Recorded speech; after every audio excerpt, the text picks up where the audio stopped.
Hello guys, welcome back to my channel. আজকে রয়েছি বাড়ি থেকে এখন বেরোবো, যাব একটু হসপিটালে বোনকে নিয়ে। বাইরে অনেক রোদ, তার জন্য ওকে বারবার বলছি ছাতা টেনে।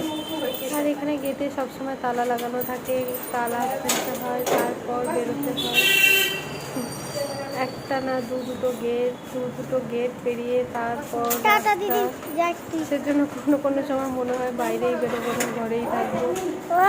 বাইরে বেরোতে গেলেই এই একটা তালা খুলো, দুটো খুলো, এরকম। বাইরে এত রোদ উঠেছে যে তাকানোই যাচ্ছে না। ছাতা নিয়েছি, তারপরেও মনে হচ্ছে যে না বেরোলেই ভালো হতো। এখানে পৌঁছে গেছি, রিক্সায় উঠেছি আমরা দুজনেই, বোনকেও নিয়েছি। ও বলছে